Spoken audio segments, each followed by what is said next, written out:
Welcome to the Membership Guys podcast. Kick-ass advice and tips for membership site owners.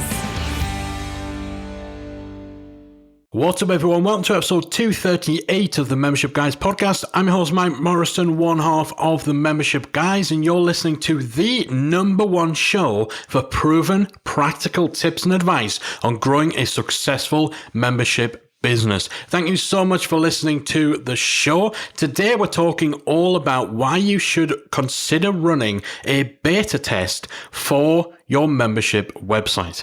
Launching a new membership is an exciting but nerve-wracking time. No doubt you've put all your blood, sweat and tears into creating this new membership site, and you probably lost a lot of sleep, and for the gentlemen out there, a little bit of hair along the way.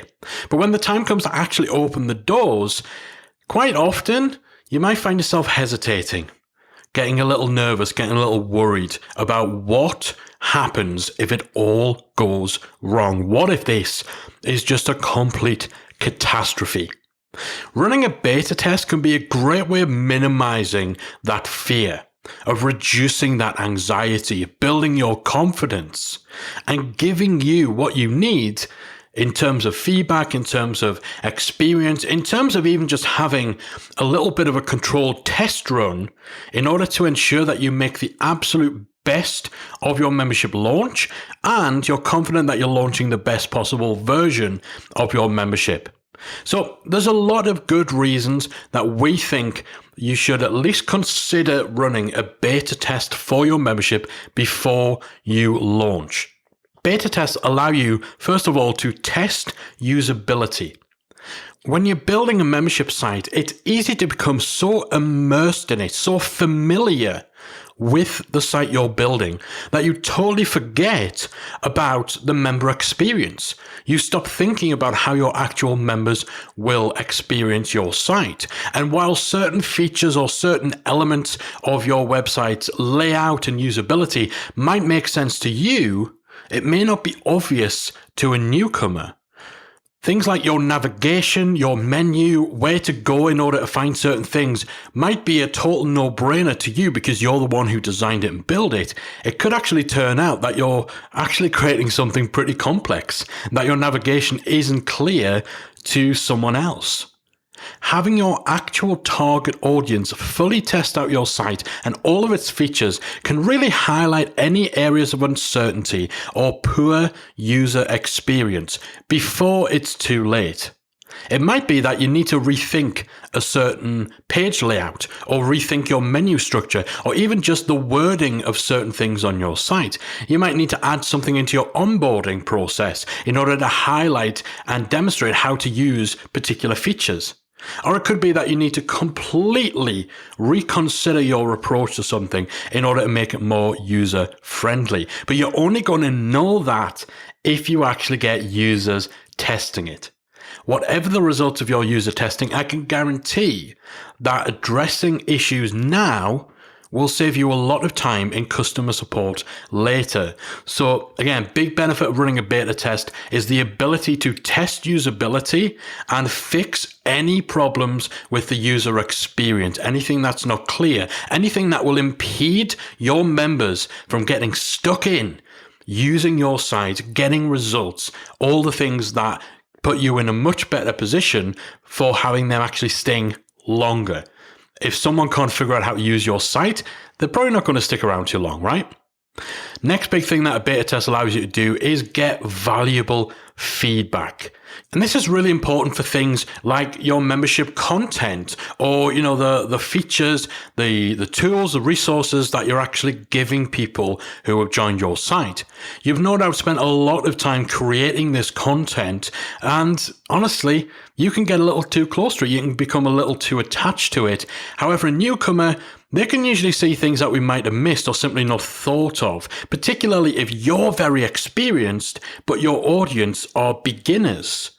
You can actually take certain things for granted. It can be difficult to put yourself back into that beginner mindset.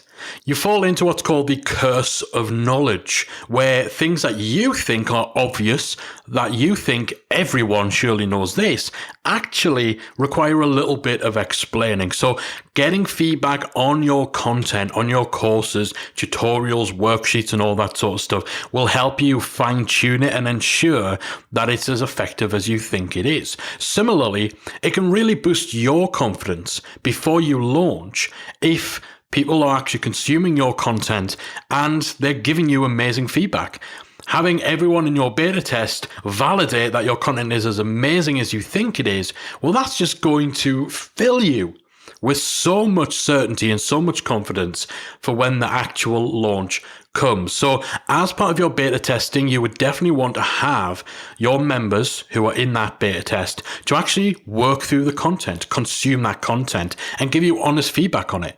Do they think it delivers what you're promising on your sales page? Is it presented clearly and in a logical order? If you have multiple courses or multiple content types, is it clear which one you should start with?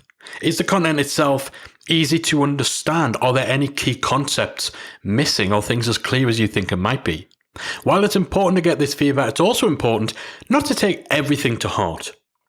If one person out of 10 tells you that they would prefer your content were written rather than in video format, that doesn't mean you then need to throw all your videos out and replace it with written text. So again, you need to filter, you need to contextualize the feedback you get, but getting that feedback on your deliverables, on the thing that people are paying for, courses, workbooks, so on and so on, is vital to ensuring it's as good as it can be, and also, again, to validate that you're doing a good job of solving the problems your membership exists to solve. The third big thing that you can get from a beta test is testimonials. So social proof counts for a lot when it comes to marketing and selling a membership. And actually, I would even go so far as to say for membership sites, it's even more important than for many other types of business models. But as with any new product, the fact that it's new means that you probably don't have any testimonials about that product right now. If you open your membership on day one, you don't have any former members who can provide those testimonials and those case studies and so on. So you can bridge the divide between launching a brand new product and also needing social proof to sell that product via your beta test. Being able to collect testimonials from your beta members after they've had time to fully experience your site and fully scrutinize what's on offer, it's probably one of the most valuable aspects of a beta test. It's one of the most useful things you'll get out of it that doesn't relate to simply kicking the tires and making sure everything works. So again, if you can encourage your beta testers to provide either a written testimonial or a video testimonial, that can make a real difference to your sales page, to your marketing assets, and give you that extra little bit of credibility. Because of course, if you're launching something brand new, everybody expects you to talk about how amazing it is. That's not really worth much. If you're out there saying my membership is fantastic, it's the best thing for sliced bread, well, since sliced bread even, of course you're going to say that because it's yours. So you bleating about how great you are isn't really going to convince anybody. Other people saying how great the membership is, well, that's a whole different story. Now, you might even go so far as to include the provision of a testimonial as a condition of being a beta tester. So it could almost be, if you want to be a beta tester, if you want to get access to this membership for free or for a massively reduced membership fee, then one of the things we will expect from you is an honest testimonial or honest feedback. Now, this really can get a little bit tricky, a little bit dicey, because you don't want the testimonials to be forced. You do want them to be honest. So I wouldn't overplay this, but it's certainly something that you can lay the foundations for and maybe not make it mandatory, but certainly set the expectations with your beta testers that you will be asking them for testimonials as almost a thank you for them getting access to your site early or for free or what have you. So that's the third benefit of running a beta test, the ability to gather testimonials. The fourth is that it gives you a chance to identify and fix any bugs or technical problems. As with anything tech related, bugs and issues are a very real possibility when you're building your membership site. It doesn't matter how experienced you are, how technically sound your knowledge is, how many websites you've built in the past, how well you tested things. There will always be something that doesn't work as you expect it to first time round. I've been building websites for 20 years, and there's always something that comes up that someone else will spot. It's just the nature of the beast. So especially, if you're not a developer, if you're not a techie, and if you're using a lot of different plugins or maybe snippets of code that you found elsewhere, the more of that sort of stuff you're using, the more chance there is of a sneaky little bug occurring somewhere. And updates to plugins and themes can also introduce bugs where previously there weren't any. So even if you tested the site yourself, some bugs and some technical issues only become apparent when the website is being properly used on a daily basis. When we launched the Membership Academy, we invited a few of our clients to access the site early so that we could get some feedback. We had that private beta test. Now, we'd already fully tested the site in every which way imaginable. And, been building websites for a long, long time. So we were confident on the tech side of things. But even so, a few days later, after we got this beta group in, we had an email letting us know there was an issue with resetting passwords. We probably wouldn't have ever discovered that bug ourselves. So again, having a beta group in there who are going to pick apart and try every different element of your site is useful in helping you find bugs. And that gives you time to find a solution before you open your site to more members. The more members you have on your site, the less flexible your agenda, your day-to-day is going to be in order to enable you to deal with these bugs. You're going to have so many things on your hand in terms of customer service, creating content, delivering on your membership's promise to people, that having to put all that to the side in order to fix pesky bugs is going to be pretty disruptive. So getting that stuff out of the way first via beta testing is far, far preferable. And the final big benefit of running a beta test before you launch is that your beta test gives you the opportunity to start seeding your community early. One thing that many people worry about when they're first starting a membership site is that their community is going to be dead when they first open the doors. It's just going to be tumbleweed when those first few members start trickling in. And I'm not going to lie to you, it can be hard work to get engagement going when you first open your membership doors, particularly in your community, whether it's a Facebook group or a forum or a Slack channel or what have you, because it's all so new and there might not be any pre-existing discussions in there for new members to latch onto. You always have that thing of who wants to be the first person to put their hand up? Who wants to be the first person to start the first conversation? It can be a lot more work in those early days to get that first push, to get that initial momentum. And even though your very first members, they'll know that the membership is brand new. They'll know that they're your first members. So they're not going to have expectations of there being thousands and thousands of conversations going. So their expectations and the pressure's a little low. You do still feel the pressure to get off to a good start, to have a vibrant and thriving forum or a Facebook group, whatever it is, right from the beginning.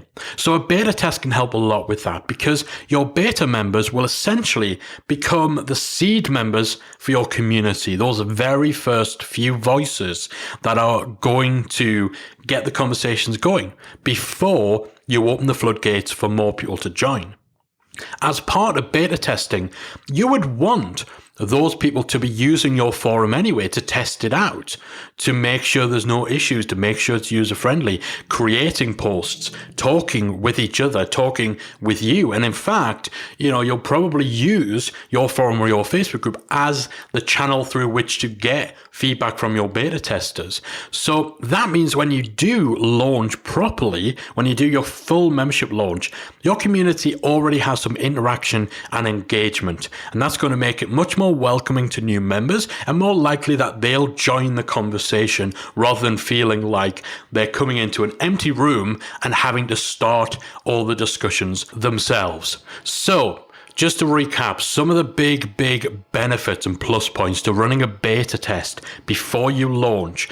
One, it's the ability for you to test out the usability of your website, the user experience. Make sure that it is actually user-friendly, that the things you think are obvious are also obvious to your users. People can find what they need. They can use your site without any issues. Second is the ability to get feedback on your content, on the deliverables of your membership. Does it make sense? Is it clear where to start? Are there any key concepts that you need to explain or go into more detail in? Again, great to be able to refine that and fine-tune it before you launch. Third, the ability to get testimonials from your beta testers is going to give you a lot more to work with in the early sales and marketing tactics that you employ for your new membership.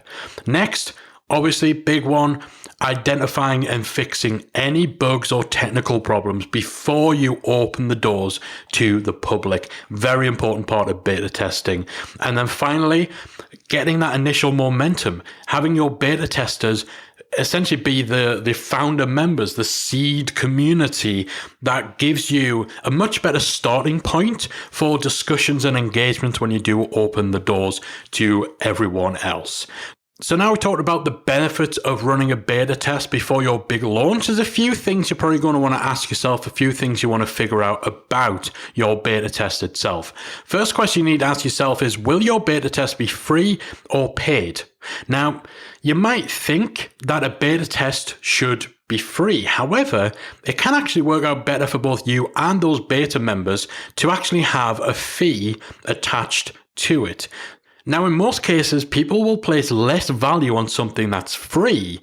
However, if there's payment involved, if people have a little skin in the game, it gives them an added incentive to actually make use of and engage with your content, with your membership, and to put the time in. So typically, we would recommend that your beta testing period is actually paid. So you allow people to join at a really heavily discounted rate below your normal membership price, below the launch special offer. It might even be that you actually have a lifetime option. So say your membership is going to be $50 a month, but for your beta testers, you give them the ability to join for $200 for lifetime.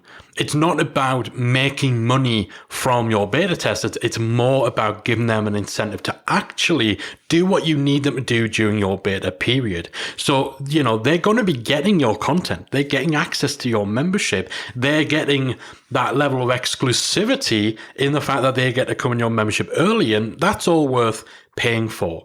Now, there's some situations where it might be a free beta test. Usually that would be if you're inviting a small number of your peers and connections and colleagues from within your network to come and try out a few things in your site.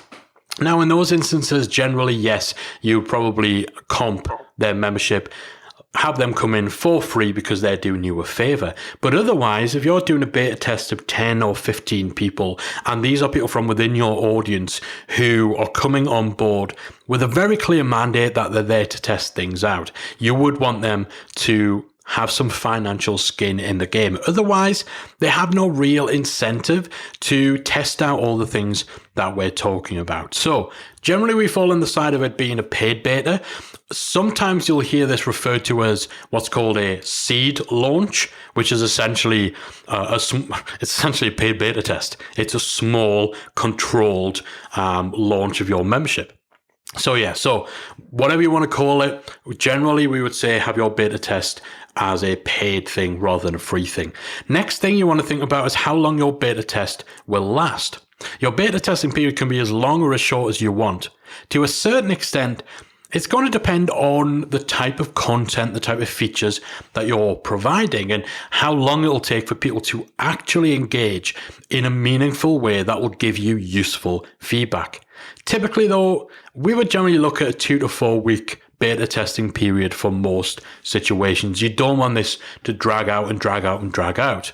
If your members have access to everything straight away, then again, that falls on the side of keeping your test short and running it for just a couple of weeks.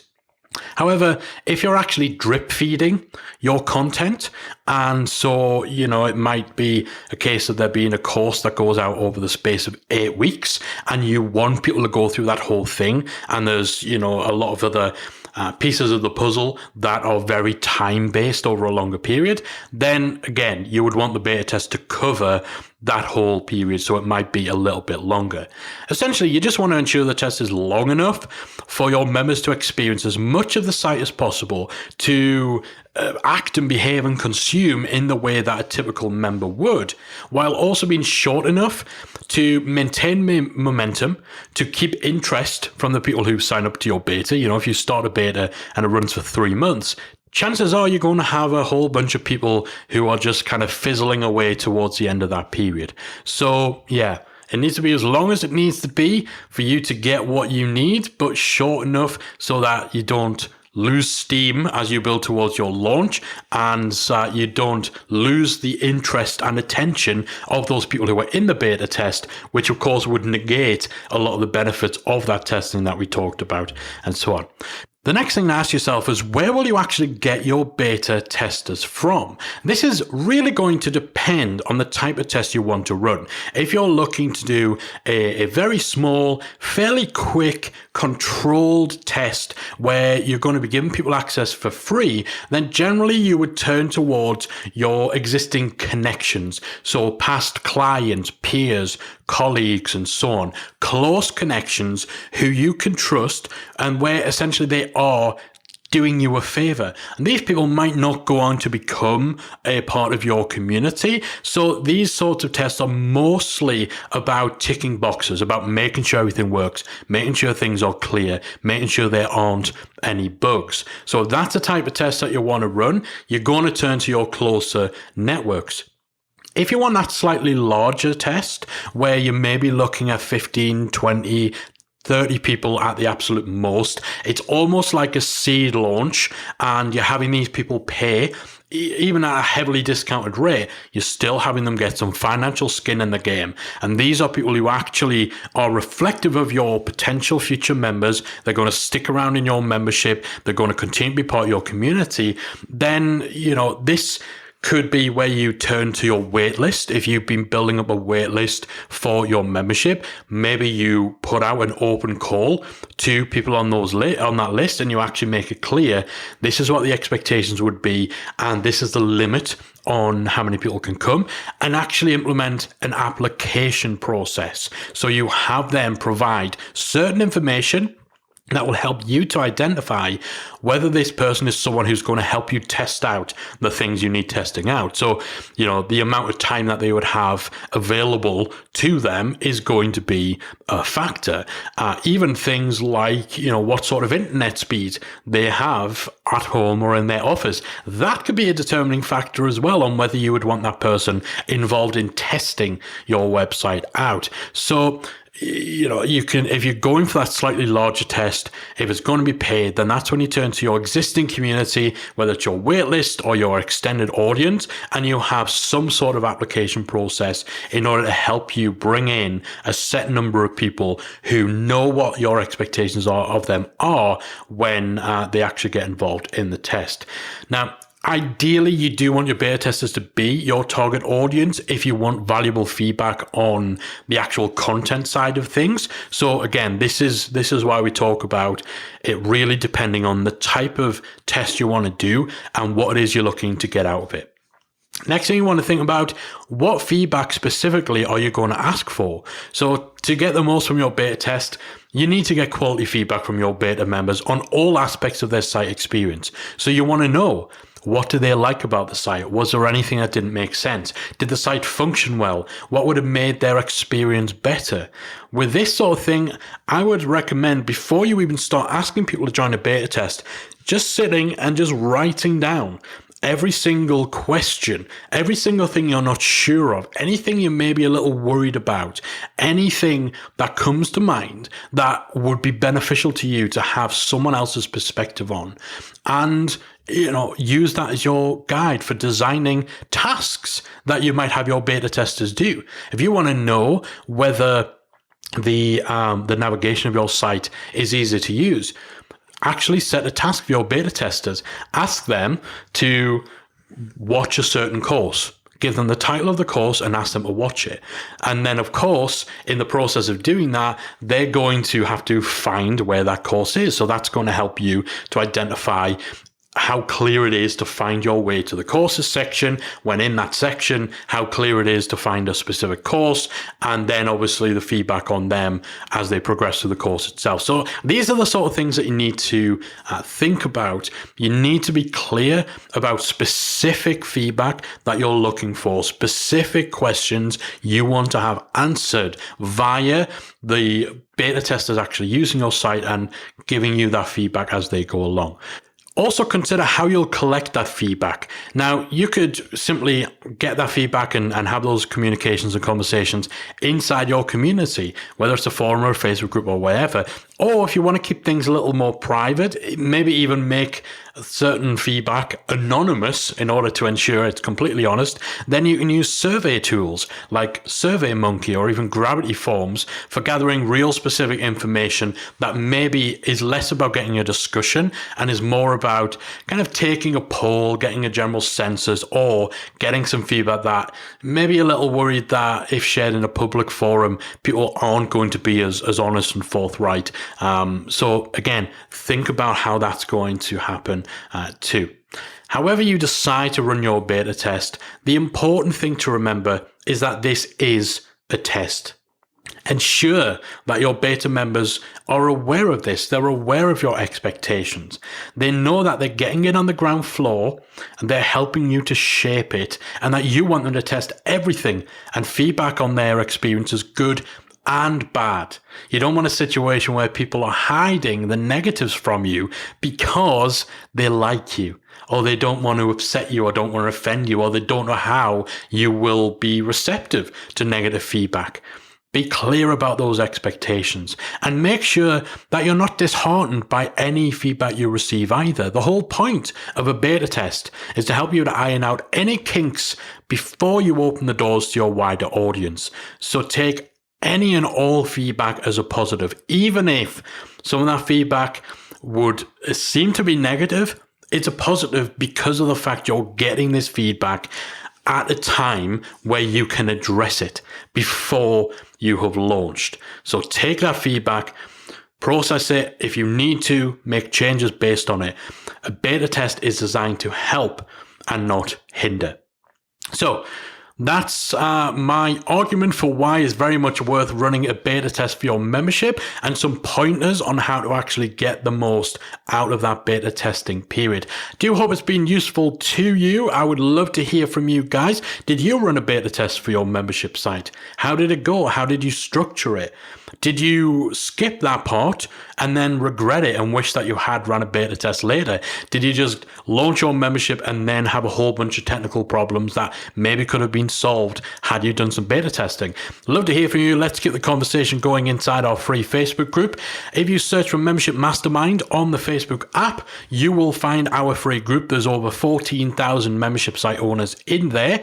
Or if you go to talkmemberships.com in your browser, that'll take you to the group as well. And of course, if you are an Academy member over at membershipacademy.com, you'll know that we always discuss the podcast topics in a lot more detail inside our exclusive member forum as well. So I look forward to chatting about beta testing a little more with you guys. That is it from me for this week. I'll be back again next week with another installment of the Membership Guys podcast. If you enjoyed this week's episode of the Membership Guys podcast, we invite you to check out membershipacademy.com. The Membership Academy is the essential resource for anyone at any stage of starting, growing, and running a membership website.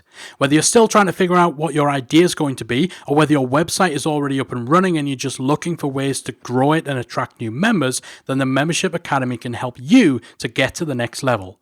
With our extensive course library, monthly training, exclusive member-only discounts, perks and tools, and a supportive, active community to help you along the way with feedback, encouragement and advice, the Membership Academy is the perfect place to be for anyone looking to start, manage and grow a successful membership website. Check it out at membershipacademy.com.